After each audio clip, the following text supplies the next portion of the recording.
bienvenidas una tarde más. Hoy es la última conferencia del ciclo que estamos celebrando en colaboración con el Colegio de Arquitectos de Ciudad Real, al que de nuevo damos las gracias por esta colaboración, tanto a José Antonio González como a Fidel Piña, que fueron nuestros interlocutores desde el principio, pero también a los conferenciantes que nos han acompañado en estas tres conferencias: Teodoro Sánchez Migallón, José Rivero y esta tarde Javier Navarro y David García Manzanares. Y por supuesto, pues hoy no ha podido venir Diego Peris, ahora os lo cuenta José Antonio, pero deseamos que pronto se incorpore a las labores. Bueno, también esta tarde es la última actividad de la asociación hasta que pase el verano.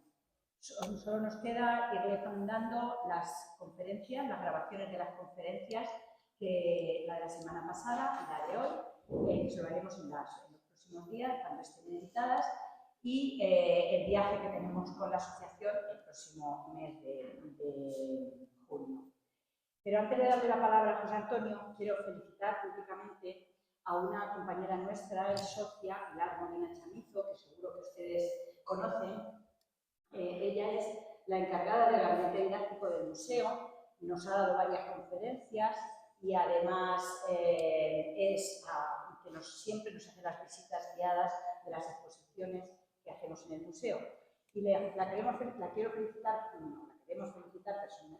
públicamente porque ha entrado a formar parte como consejera del Instituto de Estudios Manchegos. El Instituto de Estudios Manchegos nació en esta casa precisamente en 1947 y realiza una extraordinaria labor por la cultura de nuestra tierra. Por eso, pues, nuestro reconocimiento.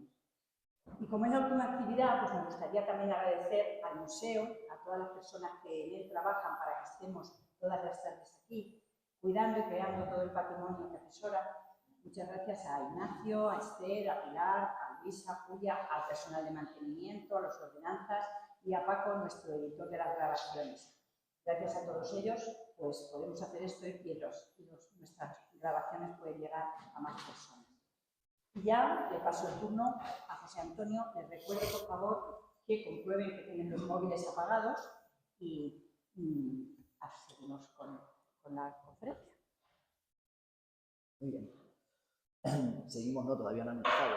Las conferencias la van a dar mis dos compañeros que están sentados aquí a la derecha. Yo, bueno, ¿está apagado? ¿Ahora? Sí, se me oye, ¿no? Sí. Vale. Bueno, pues parece mentira, ¿ya terminamos? Sí, acabamos de empezar. A mí por lo menos se me ha hecho corto. Espero que a ustedes también, y porque eso sería buena señal. Eso sería señal de que quieren que volvamos. Y desde luego, pues nosotros tenemos munición para volver. Hay un montón de gente que está aquí hoy sentada en la sala con nosotros que creo que estaría dispuesto a tomar el relevo de David y tal, y de Javier, con temas bastante interesantes. Agradecer a la Asociación de Amigos del Museo que habéis tenido el detalle de acogernos en vuestra sede, que nos hayáis integrado en esta iniciativa que me parece tan interesante, que todos los jueves os reunáis aquí para hablar y escuchar cosas que en este mundo ya cada vez están más desnotadas, porque son cosas que en este mundo que todo se valora en euros, pues parece que hablar de cultura no está en boga. Por lo tanto, os animo a que sigáis organizando esta serie de actividades y que, por supuesto, contéis con nosotros. Estamos encantados y estamos dispuestos. Os recuerdo que nosotros seguimos organizando actividades en nuestra sede y en otros sitios que vamos anunciando por las redes sociales y que estáis todos invitados a participar. Hoy vamos a terminar el ciclo con una conferencia sobre uno de los arquitectos más representativos de la provincia de Ciudad Real, Miguel Fisac. Sabéis que en nuestra demarcación custodiamos el legado de Fisac. Tenemos su archivo completo con todos sus dibujos, todos sus proyectos, todos sus escritos. Y bueno, esperamos que en algún momento cercano lo tengamos en un lugar más representativo de Ciudad Real, pero actualmente pues lo custodiamos ahí en nuestra sede. Diego Peris y Javier Navarro, Diego presidente y Javier secretario de la Fundación Fisac, pues son los encargados un poco de organizar el legado y de atender a las personas cientos de personas que cada año se pasan por allí, investigadores, y publican, por lo menos hasta ahora cada año están publicando un libro sobre lo que supuso la arquitectura de Hoy, para dar esta conferencia, sabéis que estaba anunciado Diego Peris, presidente, y Javier Navarro, secretario de la Fundación FISAC, pero como os ha comentado Gonzalo Beatriz, bueno, Diego tiene un pequeño problema de salud, está indispuesto y no podía venir aquí. Su familia me dice que se está recuperando y que está bien, creo que en breve podemos volver a contar con él, pero hoy no podía venir y bueno, pues yo he tirado de cantera. Alguien dijo que a estas cosas siempre traemos a los mismos arquitectos.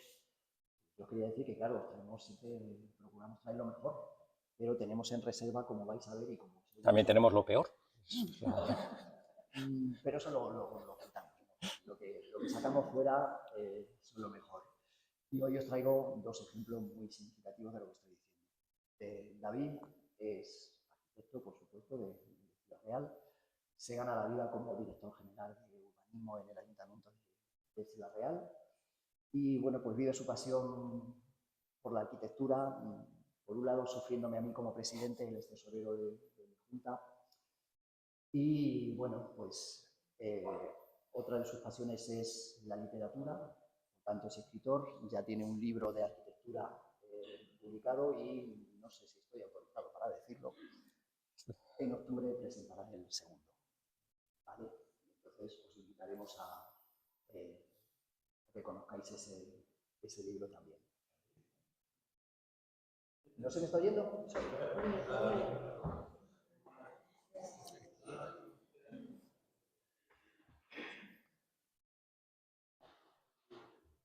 ¿Y ahora?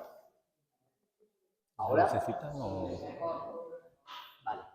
Bueno, os decía David García Manzanares, director general de urbanismo del Ayuntamiento de Ciudad Real, tesorero de mi junta directiva y bueno, es un gran apasionado de la arquitectura, colabora bastante con Diego y con Javier Navarro de la Fundación FISAC y autor de 2 libros de arquitectura. Colabora también en varios medios de comunicación donde escribe numerosos artículos.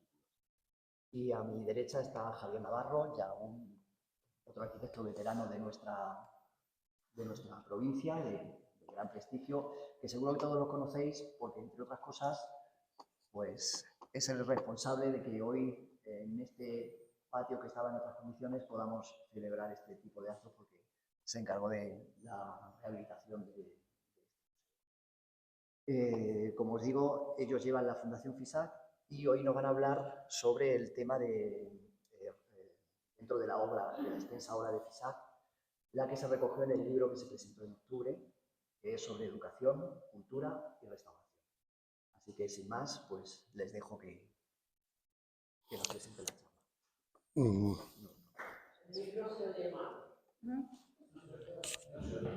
¿Nosotros podemos hablar? Nosotros no lo sabemos.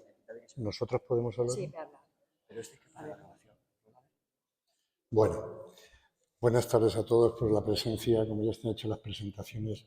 Yo, en primer lugar, aunque ya lo ha comentado José Antonio, voy a poner unas imágenes para que tengan un poco constancia de lo que es la Fundación FISAC, muy breve. La tenemos, fue una apuesta que hizo Ramón Ruiz Valdepeñas y su junta directiva entonces, cuando era presidente del Colegio de Ciudad Real, y entonces fue una adquisición que se le hizo a la familia FISAC por parte del Colegio de Ciudad Real. Es decir, la propietaria de todo el legado de FISAC, el archivo que tenemos, es íntegramente del Colegio de Ciudad Real. Y a raíz de eso se creó la Fundación FISAC. Sí, la Fundación FISAC con el ánimo, pues, lógicamente, de que ese legado no se... Este no es. Bueno, esta no es representación. Bueno, sí. No se quedara perdida por ahí o la consiguiera el Colegio de Madrid o tal. Entonces Ramón se empeñó en que eso tenía que adquirirlo el Colegio de Ciudad Real, como así fue. La misión fundamental de la Fundación es la conservación de todo su legado, todas las manifestaciones que pudiera haber y la experimentación, la investigación sobre la figura y la obra de Fisac, pues la tenemos allí. De hecho, atendemos pues todas las semanas a cantidad de gente que nos pide documentación, ya sean doctorandos, alumnos e investigadores. Cualquiera de ustedes, si están interesados en la figura y en los proyectos de Fisac, ahí estamos también. Con esto quiero decir que, aunque tuvimos una época muy buena, donde había unos patronos y con dinero, y llegó a hacerse incluso 2 congresos, uno en Almagro y otro en Toledo, actualmente pues dependemos del Colegio de Ciudad Real y de Castilla-La Mancha, que son los que todas las actividades que hacemos y las publicaciones que se hacen las costean ellos. Bueno, pues simplemente decir que para los que no estén familiarizados, Miguel Fisac, un arquitecto de Daimiel, estudió la carrera de arquitectura en Madrid. Albareda, que es el que es secretario entonces, pues le encarga la transformación del auditorio allí de la residencia de estudiantes que allí se encontraba. Eso gustó, ese proyecto, que es la Iglesia del Espíritu Santo, y a raíz de ahí vino una concatenación de proyectos del Consejo Superior. Muchos dirán que por su relación con el Opus Dei, porque el secretario general del Consejo entonces estaba montado por el Opus Dei, toda esta gente, pero la verdad es que él era él, y de hecho luego se va del Opus Dei porque él quiere otra libertad y quiere otro concepto de la espiritualidad, y aún así, pues él empieza a recorrer toda Europa y el mundo, intentando buscar unos referentes que a él le sirvieran de algo, aunque siempre dice que no encontró nada, conceptos y tal, ve uno y tal. Yo creo que sí, que bebe de todas esas fuentes, aunque él no reconoce que haya alguien que le atraiga y tal, aunque luego dice que Mies van der Rohe es un genio a la hora de tratar el hierro y el vidrio. Bueno, como va a hablar David ahora de Fisac, paso estas diapositivas, un poco de lo que estaba hablando. Se puede encasillar como en 3 periodos, de los 50, los 60, los 70, y luego la última hacia los 80, que es cuando ya empieza un poco a perder la actividad del estudio y empieza a hacer todo esto que comentará. Si quieren profundizar más en la figura de Miguel Fisac, hay en YouTube, en Internet, pues tanto un autorretrato de él, donde habla con Pablo Lizcano, a unas preguntas que hace. En La Clave, con Balbín, tuvieron un programa sobre el Opus Dei. Y luego, abajo, en el Colegio de Arquitectos de Madrid, enseña su obra a la gente. Y para cerrar, que es una entrevista que a mí me gusta mucho, es su última entrevista, que es Epílogo, en Canal Plus, que es donde responde a esas últimas preguntas sobre la muerte y sobre el futuro. La Fundación Fisac físicamente está en la planta baja del colegio de Ciudad Real. Como ven ahí, pues tenemos planeros, su biblioteca, diseño de algún mobiliario. Lo que les decía de las publicaciones que se van haciendo año a año, gracias a los presupuestos de los colegios, y en definitiva, pues es a lo que nos dedicamos todos los años, un poco a esa investigación, a atender las consultas que tenemos y a que se vaya difundiendo la obra de Fisac. Pues a continuación, David va a ir hablando de las obras que hizo Miguel en Ciudad Real. Yo luego remataré con las de restauración propiamente dichas. En mi lugar debería estar hoy Diego. Estamos tranquilos porque, como ha dicho bien José Antonio, se está recuperando, pero cuando a mí me llamó la semana pasada Javier y me dijo que tenía que venir hoy aquí a hablar de Miguel Fisac, pues de entrada tengo que reconocer que fue una gran emoción, porque la figura de Fisac para mí siempre ha sido alguien muy grande. Si tuviera que quedarme con una obra de Fisac, creo que sería muy difícil elegir, pero posiblemente estaría entre las más importantes La cabina de Antonio Mercero, aunque la frase mítica de En atraco a las 3, de un amigo, un esclavo, un siervo, pues es inigualable, ¿no? Perdón, es que me estaban comentando, me comenta Javier, no son no son la misma persona. O sea, tenemos a Miguel Fisac y el otro, López Vázquez, José Luis López Vázquez. O sea, ¿de verdad me estáis que no son los mismos? Pues tenemos un problema. Tenemos un problema porque pues no me he preparado. Vamos a ver cómo salimos de esta, pero vamos a improvisar y a ver qué es lo que podemos hacer. En fin, tampoco se me está ocurriendo sobre la marcha. Creo que tampoco hay tanto problema porque, a ver, de José Luis López Vázquez, una de sus películas más llamativas, pues podría ser esta, ¿no? De 1972, Mi querida señorita, de Jaime de Armiñán, que fue una película rompedora en su momento, transgresora, no tenía nada que ver con el cine que se estaba haciendo en España. Bueno, de algún modo eso ya me recuerda un poco a la figura de Miguel Fisac. Entonces, bueno, por ahí podemos ir salvándolo, tiene un cierto encaje. Pero además es que Mi querida señorita es una película que versa sobre un tema singular y característico y que no se puede obviar, y es el personaje principal de López Vázquez es un hombre que lleva una vida de mujer, es una especie de travestismo, ¿no? de fingir una piel distinta a la tuya. Y bueno, pues me estoy quedando más tranquilo. Me has puesto nervioso al principio, pero creo que vamos a poder salvarlo por ahí, porque efectivamente Fisac, como nos anticipaba antes Javier, comienza su andadura profesional con el proyecto que le encarga José María Albareda para el Consejo Superior de Investigaciones Científicas. Y como vemos aquí, el proyecto que veis es algo que no es lo que diríamos propio de Fisac. Vemos una arquitectura con una fachada octástila, con 8 pilares, una arquitectura muy clásica, volviendo a un neoclasicismo que arquitectónicamente ya se había abandonado en el resto de Europa, y no solamente es que haga esa arquitectura, sino que internamente está convencido de esa arquitectura. No es una impostura, sino que realmente él la vive así. Pero resulta que cuando termina el complejo del Consejo Superior de Investigaciones Científicas, Miguel Fisac cuenta que se siente vacío, que aquello no termina de convencerle, ¿no? Y dice que le asaltó la duda de que ese formalismo clásico no llegaba a nada, que ese camino estaba acabado, que aquello estaba muerto, que había que buscar nuevas vías para la arquitectura. Con lo cual, tiene que dar un salto y pasa de ese formalismo neoclásico a algo que no tiene absolutamente nada que ver.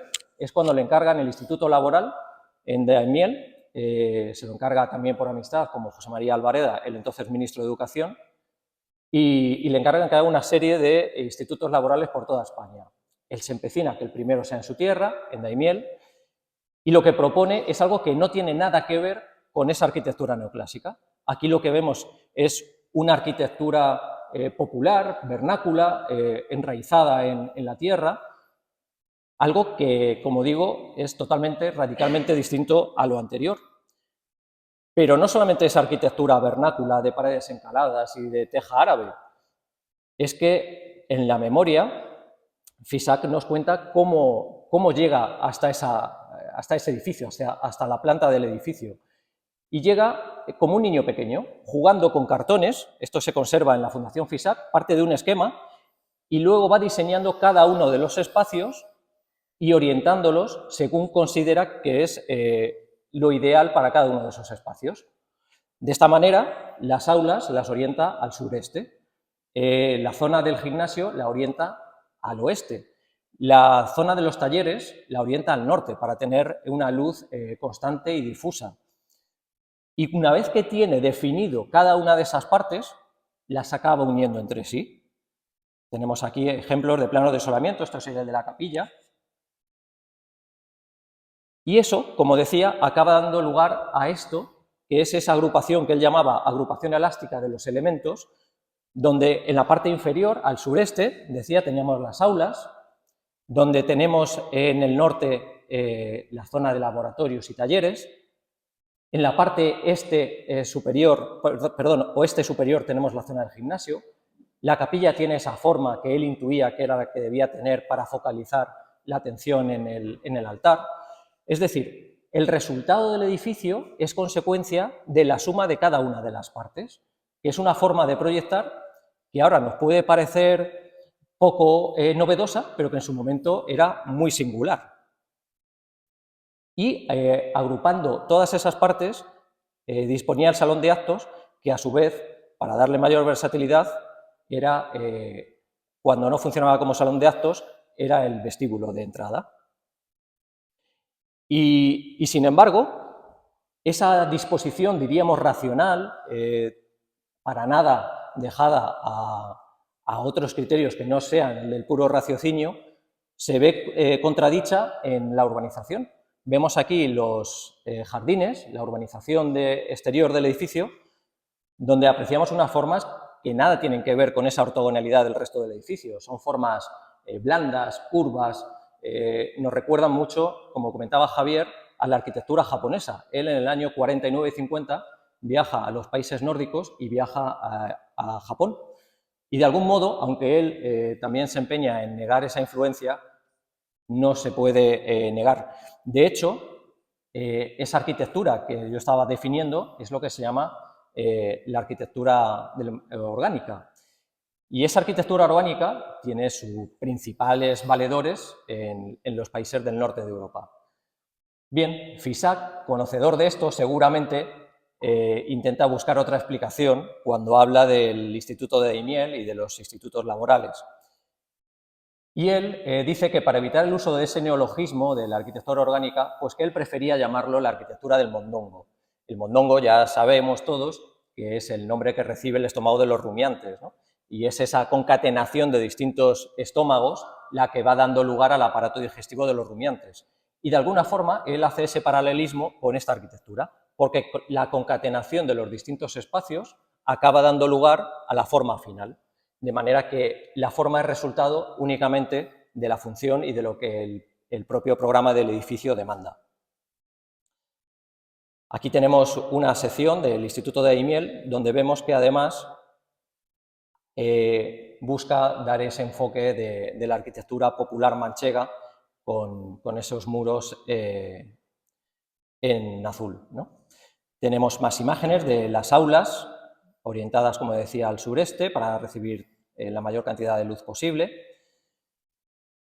Y luego, vamos a centrarnos en la arquitectura de Miguel Fisac en la provincia de Ciudad Real, pasaríamos al instituto que proyecta en Valdepeñas. Se han cumplido 100 años del instituto. El Instituto Bernardo de Balbuena se fundó en 1924, el año pasado se cumplieron 100 años, pero en 1958 se produjo el traslado desde su ubicación inicial a esta ubicación definitiva con proyecto de Miguel Fisac. Aquí lo que tenemos es un poco ese transvestismo que hablábamos antes, esa idea de ir cambiando, de ir mudando la piel, la volvemos a tener aquí, porque si nos fijamos, esa arquitectura orgánica del Instituto de Daimiel no tiene nada que ver con esto. Aquí tenemos una planta de un edificio que podría ser la casa de ladrillo de Mies van der Rohe. Él que despotricaba y hablaba mal de Mies van der Rohe, como de tantos otros, esta planta podría pasar perfectamente por una planta prototípica de Mies van der Rohe.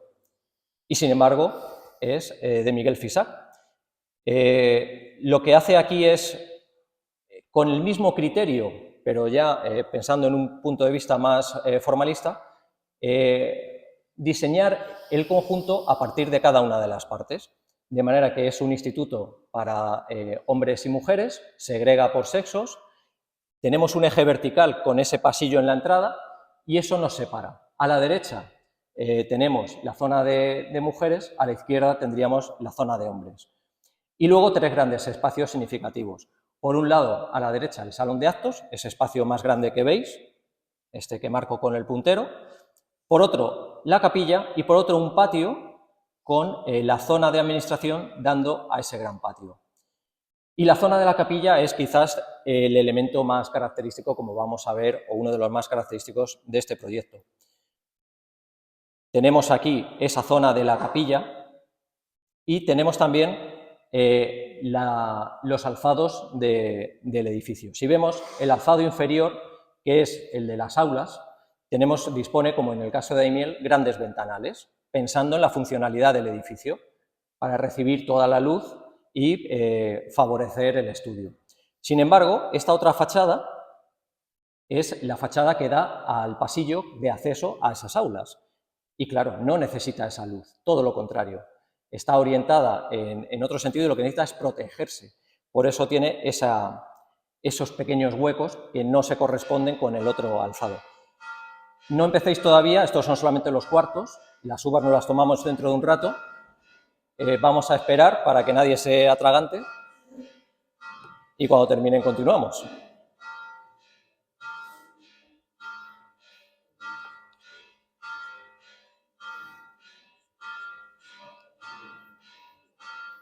Están tardando. Yo creo que no es el 2025, debemos estar ya en el 2028, pero es cuestión de esperar. Bueno,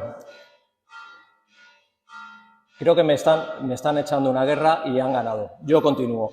Han ganado ellos.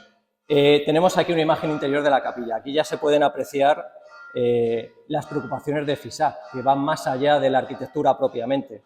Fisac, no sé si lo pretende, pero desde luego lo consigue, ser un artista integral o bastante próximo a esa figura que podríamos considerar de integral. Eso ya ha sido recochineo.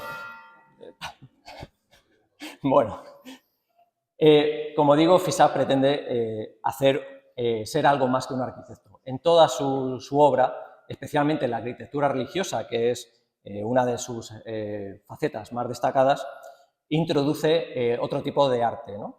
Tanto la escultura como la pintura. Y este es un buen ejemplo. La capilla es un ejemplo maravilloso de arquitectura sacra, con la entrada de luz difusa por el lateral y el crucifijo, que son dos perfiles metálicos y un vaciado de la figura de Jesucristo, pues es un magnífico ejemplo también de escultura. En la misma época está encargándose del proyecto de la Casa de la Cultura aquí, en Ciudad Real. Aquí vemos exteriormente algo que podría recordarnos a esos alzados del Instituto Bernardo de Balbuena en Valdepeñas. Una arquitectura racional, ortogonal, balcones en voladizo y, bueno, no están en voladizo, y poco más, ¿no? Sin embargo, cuando vemos la planta, cuando vemos la distribución interior, nos llama la atención. Esto hemos dicho que este proyecto es de 1957 y si nos fijamos podemos observar la escalera, que no es una escalera de caracol al uso con media circunferencia, sino tiene una curvatura extraña. Tenemos la zona de los baños también con unos muros curvados, la bajada a la planta sótano también aprovechando esta curvatura, incluso una curvatura ciertamente impostada para darle mayor empaque. Y en las zonas de los jardines y de la biblioteca infantil tenemos también, como en el Instituto de Daimiel, unas definiciones que se contradicen de algún modo con esa arquitectura racionalista. No son meros parterres rectangulares o con formas geométricas, sino que buscan la vivacidad de esos espacios. Esto, enlazando una vez más, nos estaba hablando el alzado de una arquitectura que podía parecer de la Bauhaus o de Mies van der Rohe, como hablábamos antes, pero aquí, sin embargo, nos recuerda a Le Corbusier. Y no es casual, en esta época es cuando se está terminando de construir la iglesia de Rothschild de Le Corbusier. Y este tipo de manierismos, de curvaturas, nos recuerda un poco a esa parte, a esa época de Le Corbusier, al que también criticaba y que, como vemos, no tiene tampoco pudor en tomar lo bueno de cada uno de ellos. Por tanto, vemos aquí otro giro en la obra de Fisac. Interiormente, como digo, es una maravilla. Y luego vamos a dar un pequeño salto fuera de la provincia de Ciudad Real para poder seguir hablando luego de Ciudad Real, de la obra de Fisac en Ciudad Real. Veíamos anteriormente que los dos últimos ejemplos eran del 57 y del 58, y tenemos aquí un ejemplo de 1960, el Centro de Estudios Hidrográficos. Aquí Fisac se encuentra con un problema grande. Necesita una gran nave con una gran distancia entre los apoyos para permitir la introducción de la maquinaria para hacer los experimentos en el laboratorio del Centro de Estudios Hidrográficos. No puede disponer pilares, no puede tener muros, tiene que tener un espacio grande y abierto. Estamos además en el año 60, en España escasea muchas cosas y entre ellas también los materiales de construcción y FISAC tiene que inventarse una solución. La solución no existe y se la tiene que inventar él. Y lo que inventa es esto que vemos, esta cubierta que ya se ve y ya se intuye en esta imagen, en realidad es esto mismo. Esto es lo que él llamaba las vigas hueso, que seguro que nos suena a todos, y que en esta imagen de algún modo también nos está recordando a esa arquitectura popular, siempre entremezclando distintos conceptos. Parece que sea el alero de una casa de campo con la sombra arrojada al mediodía, ¿no? Pues esa cubierta está formada o conformada por la adición de todas estas piezas, que acaban formando una viga, luego postensada con los elementos de acero. Pero esto es algo que crea FISAC, que tiene una necesidad y que, volviendo al ejemplo de la arquitectura del mondongo, él llama las vigas hueso porque dice que cuando las estaba diseñando en función de las necesidades, del peso, de las tensiones, cuando terminó todo ese proceso, aquello le recordaba de algún modo las vértebras de los animales, ¿no? Cuando se secciona, ¿no?, en una carnicería. Y de ahí el nombre de las vigas hueso, ¿no? Aquí ponía yo que esto es el hormigón como ética.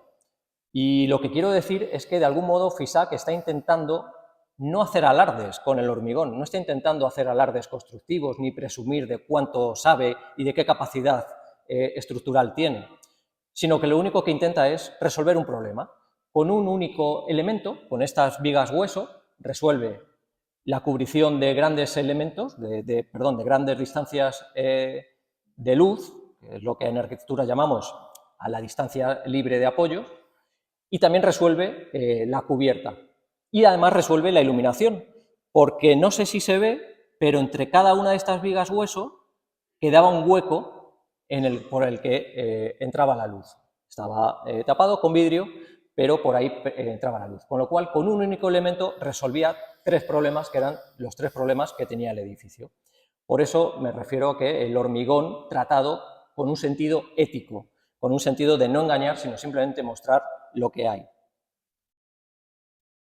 Estas son otras imágenes del edificio donde continúa con la misma línea. Vemos la escalera, que en realidad no es más que, de algún modo, esas vigas hueso empotradas o las mismas vigas hueso, tal cual, para conformar el vestíbulo de acceso. Otro ejemplo que podríamos poner de las vigas hueso de esta época de FISAC es el edificio de IBM en Madrid, donde tenía que resolver el problema, en este caso, del exceso de luz. El edificio estaba orientado a poniente, al oeste, y por la tarde en Madrid, especialmente en verano, eso hace invivible cualquier espacio. En este caso, que estamos hablando de oficinas, y además oficinas de IBM, de la empresa de computadores, necesitaban precisamente lo contrario, no tener una acumulación de calor, sino, como digo, lo opuesto. Y lo que hace es crear esas, en este caso ya no son vigas, es como una celosía para tamizar la entrada de la luz, permitir la entrada de la luz, pero no de forma masiva e invasiva.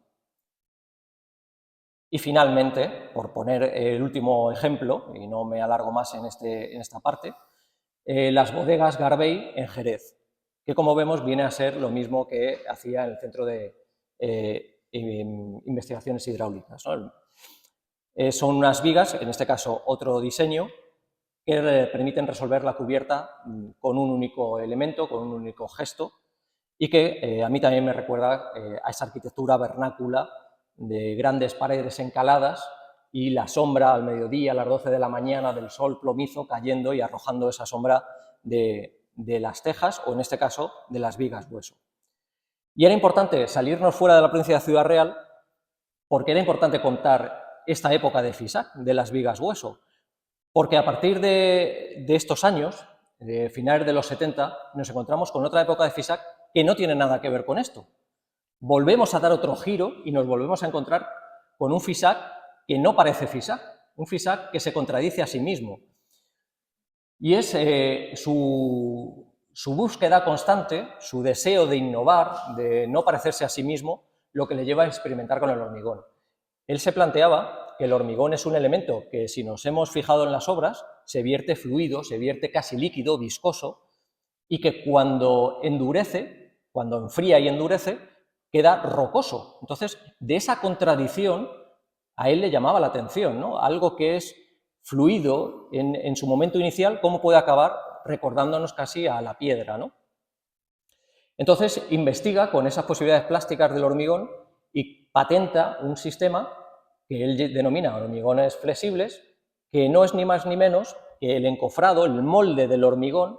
Antes de verter el hormigón, lo que hace es disponer unos plásticos con unas cuerdas, de manera que se forman unos diseños geométricos más o menos caprichosos. Experimentará con distintos diseños a lo largo de este periodo y da una sensación de un hormigón que no es el que estábamos acostumbrados a ver. Si nos fijamos en esta imagen y no conocemos el edificio y no lo vemos in situ, cualquiera de nosotros pensaría que esos balcones, esos petos de esos balcones, estuvieran hechos de algún material plástico o cualquier otra cosa antes que pensar que están hechos de hormigón. Y sin embargo, efectivamente, son hormigón. Quizá en esta imagen se ve mejor y se ve también especialmente el contraste por el que fue criticado con la próxima iglesia de Santa María en Daimiel. Aquí en arquitectura siempre ha habido mucho debate.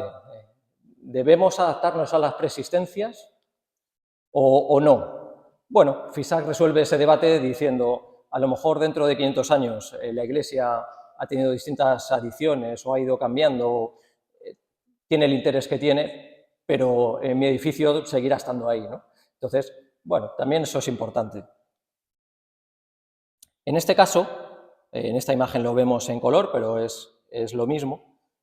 En este caso podríamos decir que pasa del hormigón utilizado como ética de lo que él entendía que debía ser, al hormigón utilizado como estética. Porque aquí el hormigón ya no está resolviendo un problema estructural. El hormigón aquí ya no está sirviendo para dar respuesta a lo que el edificio demanda.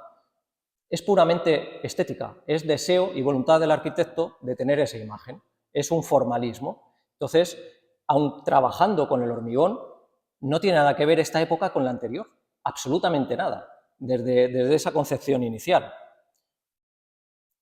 Es más, traigo aquí este ejemplo. Esto es la Virgen del Velo, de un escultor italiano de finales del siglo XIX, donde vemos un preciosismo en el detalle, en esa talla en mármol labrada con mucho cuidado, donde ese velo parece que realmente sea un velo real, eso es una talla en mármol. Y puede parecer que tiene eso mucho mérito, ¿no? Técnicamente puede tenerlo, pero artísticamente quizás no lo tiene tanto, porque está fuera de su época, porque en este caso, cuando esculpe Giovanni Straccia esta escultura, la Virgen del Velo, en esculturas está ya en otro momento, ya ha pasado ese periodo. Pues algo de eso le ocurre a Fisac, no desde el punto de vista estético, sino desde el punto de vista profesional. Cuando Fisac está en esta época, parece que su tiempo ya ha pasado, estamos ya en otra época en España, estamos ya en la transición. Y Fisac, de hecho, lo cuenta en sus escritos y en entrevistas, y cuenta cómo los encargos han ido decayendo en su estudio, y ya no está tan considerado. Recuerdo que Diego comentaba, en alguna ocasión lo he escuchado, que Miguel hablaba, Miguel Fisac, que cuando él llamaba al ministro de Educación, como cuando el Instituto de Daimiel o cuando llamaba a José María Albareda, todo el mundo se le ponía al teléfono. Y sin embargo, cuando pasamos a esta época, con la transición, él se quejaba amargamente de que ya no era tan fácil, que ya no era tan fácil hablar con el ministro, que ya no se le tenía tanto en cuenta, ¿no? Entonces, ese contraste también hay, y también traigo estas dos imágenes porque de algún modo es, como decía, ese concepto preciosista y centrado únicamente en la parte estética, sin otras preocupaciones que no sean las puramente estéticas.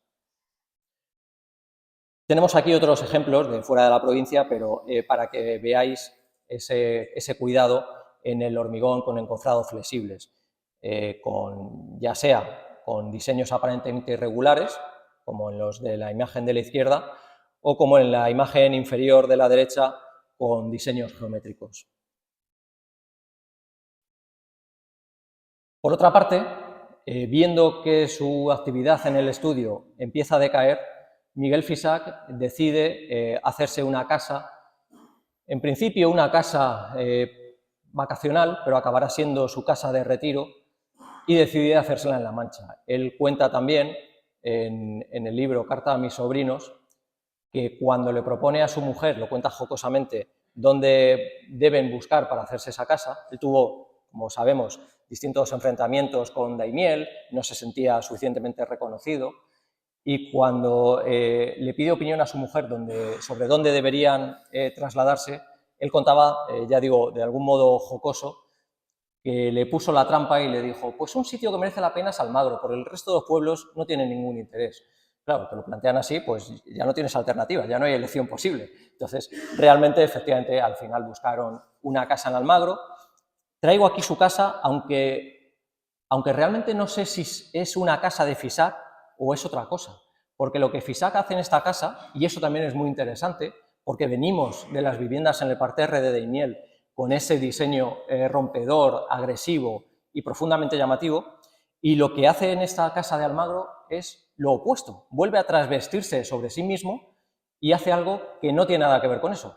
Más que hacer arquitectura, lo que hace es rehabilitar una casa de pueblo, una casa de campo. De hecho, hay imágenes en la Fundación Fisac donde se ve tanto a Miguel como a Ana María Badel, su mujer, haciendo la matanza típica del cerdo, conviviendo con los vecinos de Almagro. Él quería eso, quería volver a esa arquitectura vernácula, a esa arquitectura popular manchega.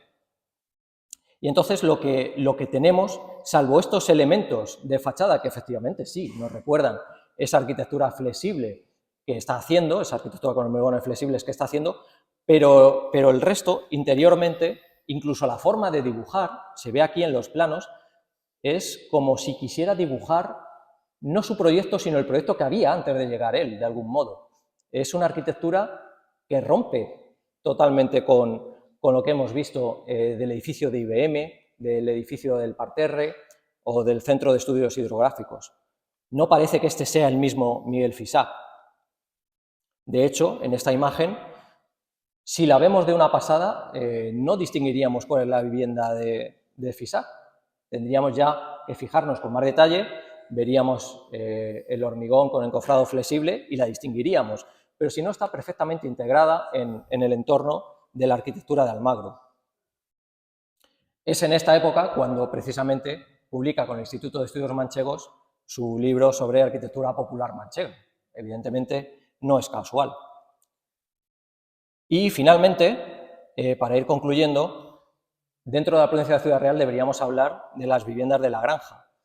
Quizás Pepe Rivero tendría mucho que contarnos sobre esto, pero bueno, eso será en otra ocasión.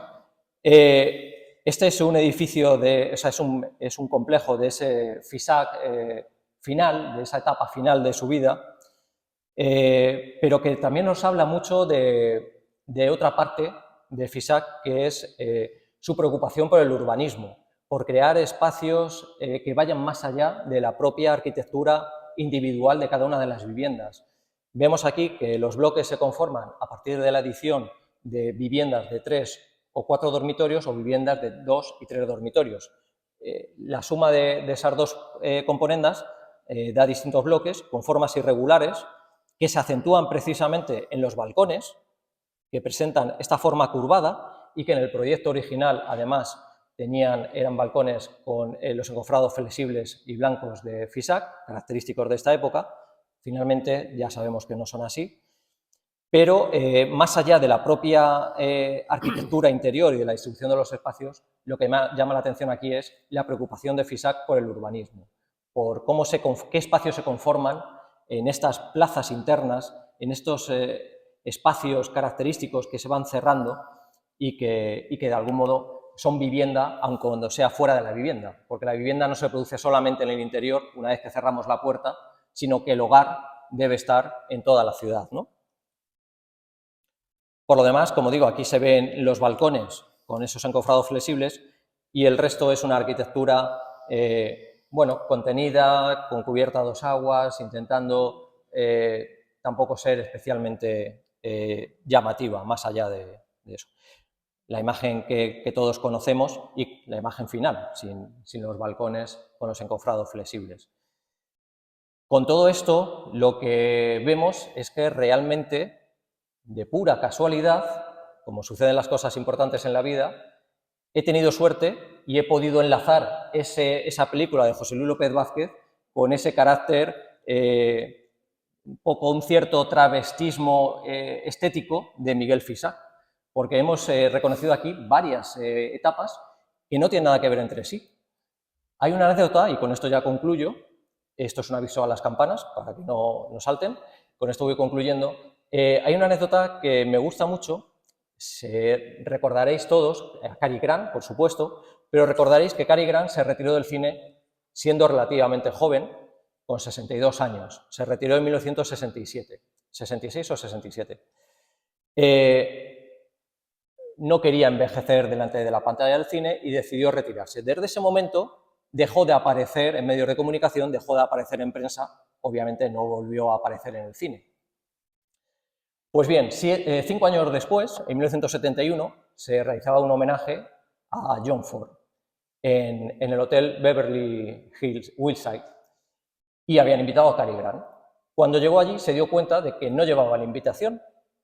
Se echó la mano al bolsillo y dijo, la hemos liado, pero se acercó al recepcionista y se identificó, soy Cary Grant, vengo al homenaje a John Ford. Pero claro, pensemos, a Cary Grant no lo había visto nadie en esos 5 años. Cary Grant no era una persona mayor hoy en día considerado, pero ya tenía su edad. Como ya no aparecía en cine, había dejado de cuidarse, había engordado, tenía una cara redonda, el pelo completamente blanco, grandes gafas de pasta negra, y se acerca al recepcionista y le dice, soy Cary Grant. Y el recepcionista le dice, no se parece usted a Cary Grant. Y él inmediatamente responde, nadie se parece a Cary Grant. Me gusta esa anécdota, pero además me gusta relacionarla con esto, porque es que nadie se parece. Si esto le hubiese ocurrido a Fisac, tendría que haber respondido lo mismo. Nadie se parece a Miguel Fisac, ni siquiera a Miguel Fisac. Lo hemos podido comprobar hoy. Ni siquiera él mismo tiene la necesidad de ir cambiando constantemente, de ir investigando, de ir renovándose. Y eso me parece el mejor ejemplo de juventud. Quizá por eso vivió los años que vivió. Y sin más, dejo de resultar pesado y doy paso a Javier. Los antecedentes de la restauración de teóricos, pues Viollet-le-Duc, que es el que hace la aguja de Notre Dame de París, emplea unos criterios muy sui generis. Él va a su bola, él se inventa historias y no tiene reparo en ello. Ruskin, que es un inglés, es lo contrario, es defensor de la autenticidad y dice que congelemos la ruina antes de hacer ninguna intervención. Y por último, Camilo Boito, también en el siglo XIX, es el que sienta las bases un poco de lo que ahora mismo estamos un poco en criterios de restauración. Pues que se identifique lo que se hace nuevo de lo que no se hace, que se toque lo menos posible, pero si hay que tocarlo, pues lógicamente esa diferencia tenemos que verla diferenciada, los protocolos de recoger todas esas intervenciones, en fin, lo que hacemos ahora. Lo que pasa es que ahora todavía con unos equipos pluridisciplinares que es lógico que se haga así. Bueno, ¿cuál es su concepto de la arquitectura? Como ya hemos hablado antes, pues sus viajes de Europa son lo que le dan su bagaje de ir pensando en su arquitectura. En cuanto a restauración están las cartas internacionales, que son como unos convenios internacionales para poder actuar sobre el patrimonio. Entre todas esas, hasta que él empieza a trabajar en el 84, que es la última, y además está el Manifiesto de la Alhambra, donde se reúnen todos los arquitectos un poco de renombre de la época, donde establecen un texto programático de la arquitectura moderna española. Fisac no entiende la Alhambra la primera vez que va a la Alhambra. Es una segunda vez cuando empieza a entender lo que es toda esa articulación de espacios, patio lleno, vacío, sombra, luz, lo dice él en sus entrevistas. Fisac tenía una forma de atacar los proyectos con esas 4 preguntas. ¿Dónde hago? ¿Para qué? ¿Cómo? Constructivamente y un no sé qué. Cuando llega la restauración, las 2 primeras son preexistencias. ¿Dónde y para qué? Eso está. Únicamente tiene que trabajar esa restauración y donde él dice ya, empieza a decir su criterio de qué es para él la intervención restauradora en el patrimonio. Y habla de la labor del restaurador de monumentos, es muy difícil porque le requiere a todos los arquitectos dos cualidades, la humildad y la sensibilidad. Traducido eso en que la actividad restauradora no se vea, o sea, que parezca que no ha habido nadie, se ha restaurado, pero no tenga esa impronta personal de decir esto lo he hecho yo y me he cargado el original.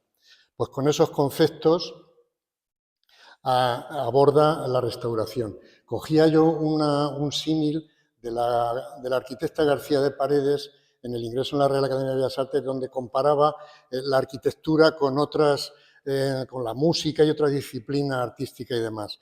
Y donde venía a decir que Javier Marías, que había traducido a los grandes, ella, García de Paredes, que también es restauradora, decía, pues es que en definitiva lo que hacemos es como una interpretación del original para ver qué sale, ¿no? Pero siempre, al final, lo que llega, Javier Marías dice que es una actividad literaria más casi creativa, pero donde además la grandeza de la humildad es fundamental. Cosa que Fisá también lo decía, sensibilidad y humildad.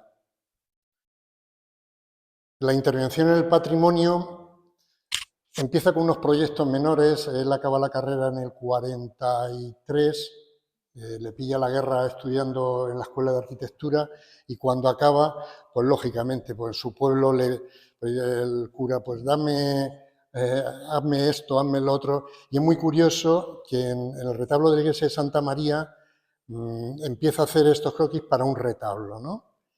Es curioso que, claro, es como un neogótico, un dibujo artístico más que nada, cuando él está haciendo esto. En el año 53 está codeándose con los mejores escultores vanguardistas de España. Está con Oteiza, está con Caput, está con Pollack, está con José Luis Sánchez y está ejecutando esos proyectos en Madrid o en Valladolid. Es tremendo cómo desciende a poder dibujar este neogótico cuando está en otro tema. Bueno, en el Cristo de Calzada, en la ermita, es simplemente una distribución del presbiterio con un diseño del mobiliario, de la sede, del ambón, de los bancos, nada más.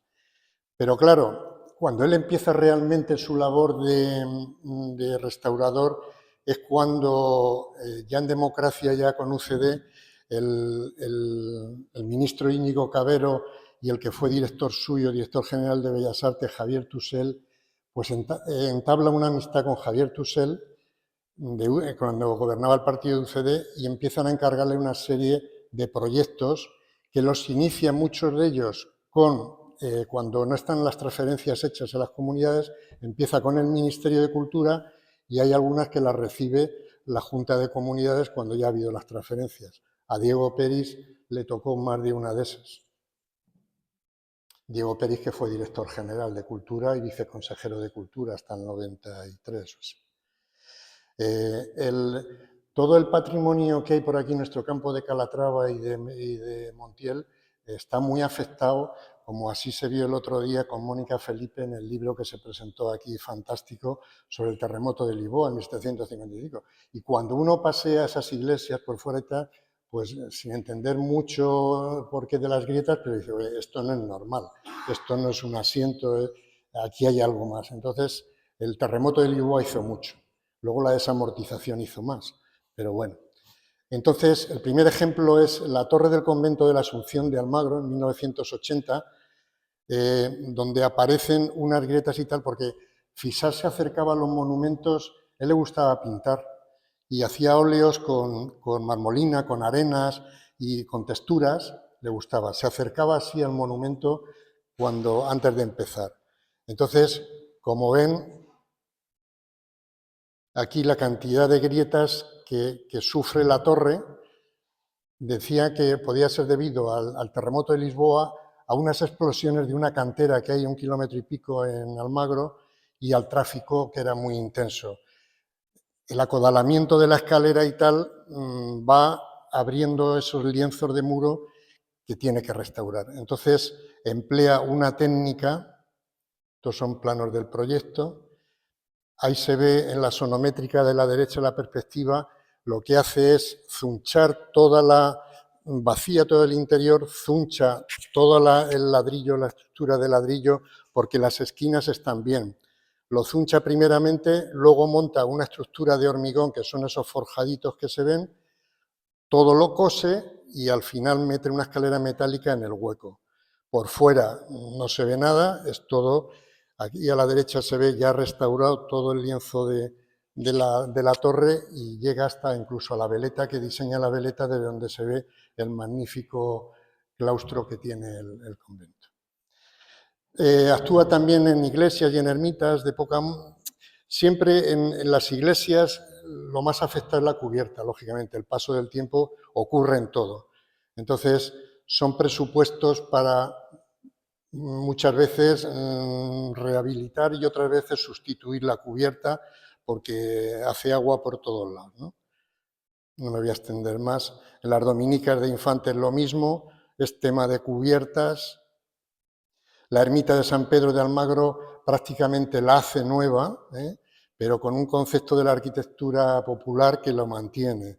El interior emplea unas vigas de hormigón tensado por el cable de acero, pero él llega hasta diseñar en la portada, que está con el tema de los hormigones flexibles, como decía David, también deja su impronta en la portada y en ese jabalcón del porche. Ahí se le ve a la derecha incluso subido al andamio, pero es que también se pone a dibujar lo que es el mural del fondo del altar.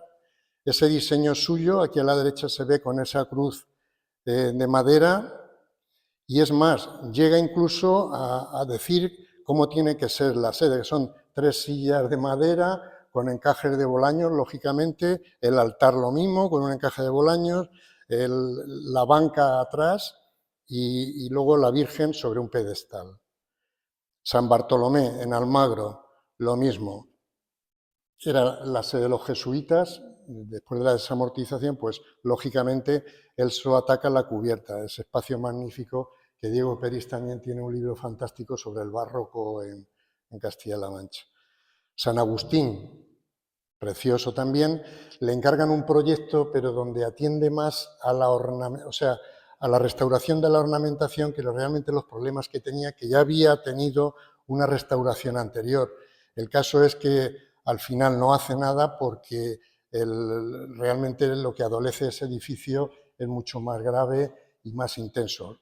Luego actuarían Paco Racionera, incluso Diego Peris, la última parte, intervinieron, y del presupuesto que él maneja en el proyecto, pues casi todo es para la restauración de las pinturas, cuando había que hacer otras cosas antes.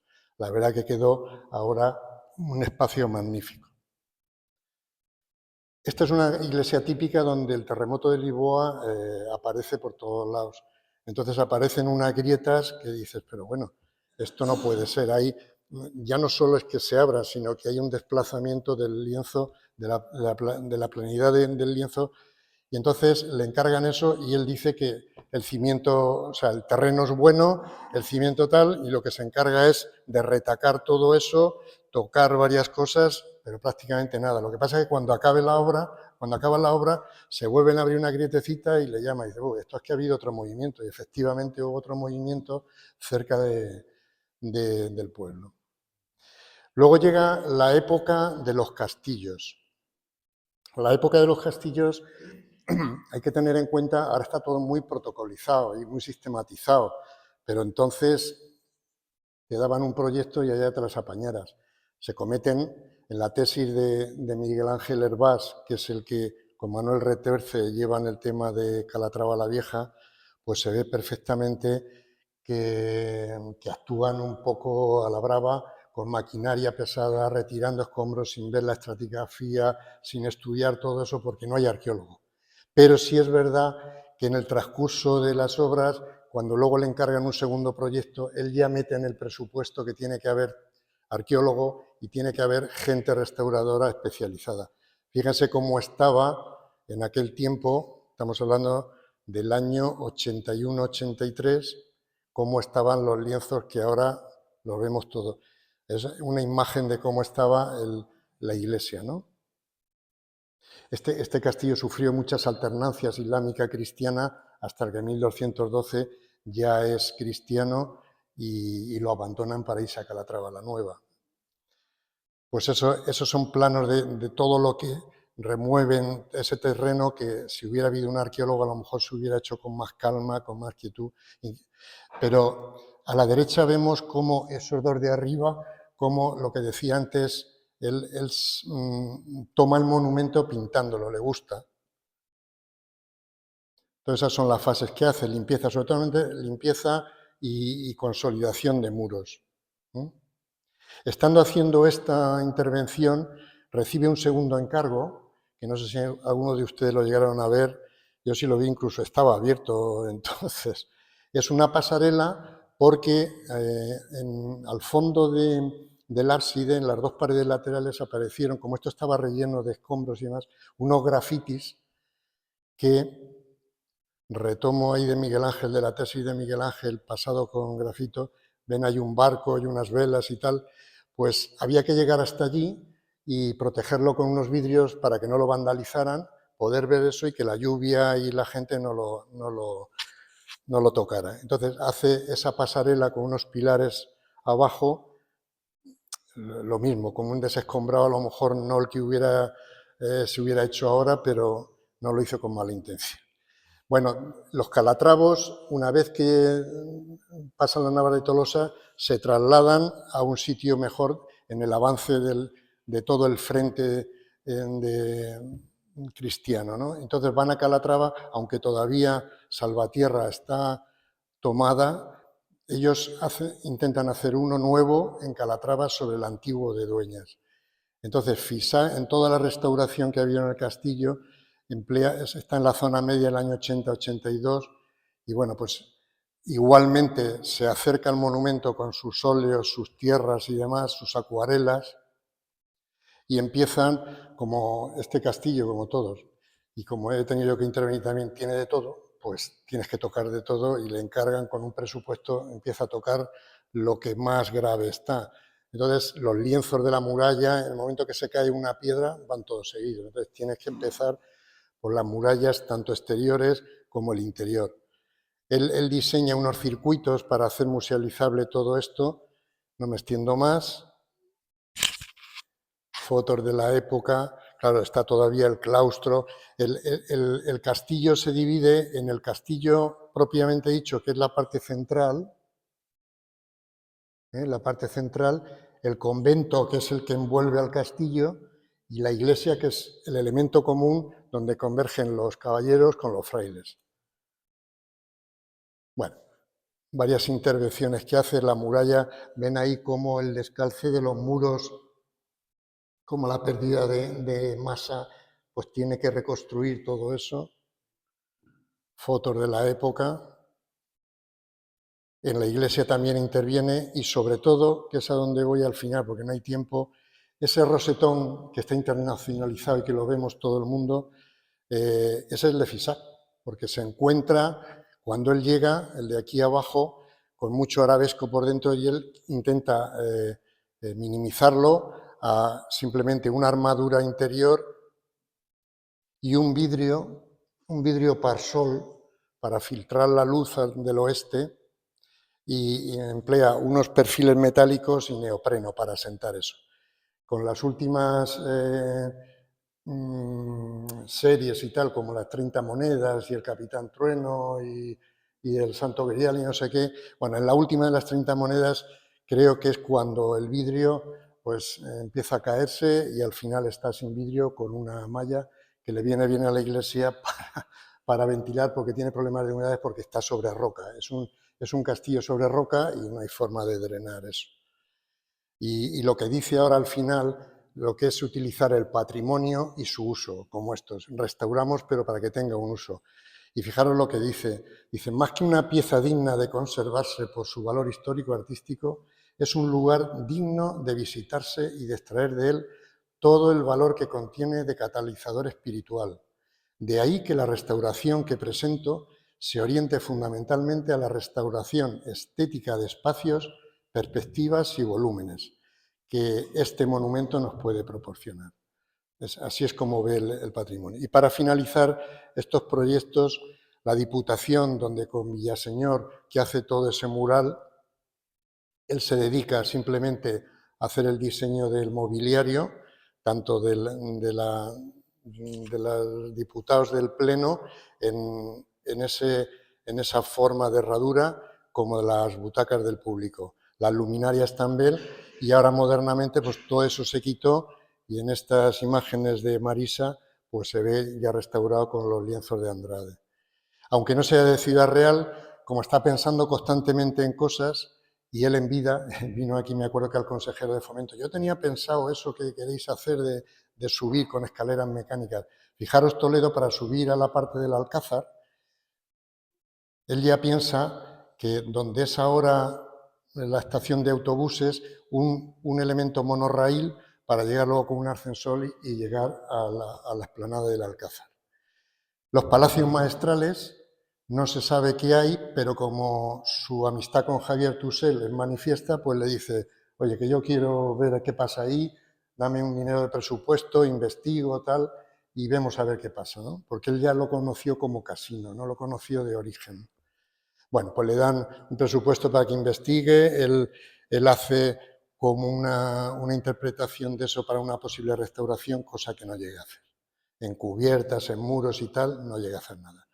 Y el Teatro Municipal, que este sí lo hace con una reforma integral, tan integral que se pasó de presupuesto. Le tocó a Diego Peri recibir la obra y hubo ahí su más y su menos, pero bueno, todo se soluciona. Entonces, el típico italiano, teatro a la italiana, él diseña todo, diseña los dibujos del techo, todos los adornos interiores y exteriores. Y hablándolo con Pepe Rivero, él decía en su memoria que él no consigue saber de quién es el arquitecto, aunque es de Cirilo Vara, y esto estaba en Diputación, pero bueno, yo creo que él quiere coger el camino a seguir y decir, dice, no merece la pena restaurar con exactitud lo que es el edificio histórico, que no sé ni quién es el arquitecto, pero dice que sí se presta a realizar una recreación desenfadada e irónica sin pasarse. Luego lo pinta así, ¿no? Con toda esa cantidad de moldura y tal, todo hecho por él y diseñado por él. Veis abajo que hace unos ensayos de pintura, pero al final se queda con esto, que también fue polémico el color entonces. Diseña todo, diseña los adornos, las lámparas, los falsos techos para el aire acondicionado, todo. Ahí le veis subido en el andamio y abajo, con el equipo de trabajo, su mujer diseña hasta las lámparas. De hecho, la lámpara grande esta la tenemos en el colegio cuando la desmontaron, que ahora mismo no está en el teatro. Y para finalizar, como ya lo ha expuesto David, solamente decir que la Fundación FISAC tiene su origen aquí en su casa de Almagro. Esta foto de esa pared limpia es de su patio que delimita Teodoro, el patio suyo manchego, y ahí es donde se firmó la adquisición por parte del colegio del legado del archivo de FISAC, y ahí firma Ramón Ruiz Valdepeñas y Miguel Fisac. Ramón Ruiz Valdepeñas en aquel tiempo es el presidente del colegio y ahí les acompañamos en ese patio. Pues nada más, muchas gracias.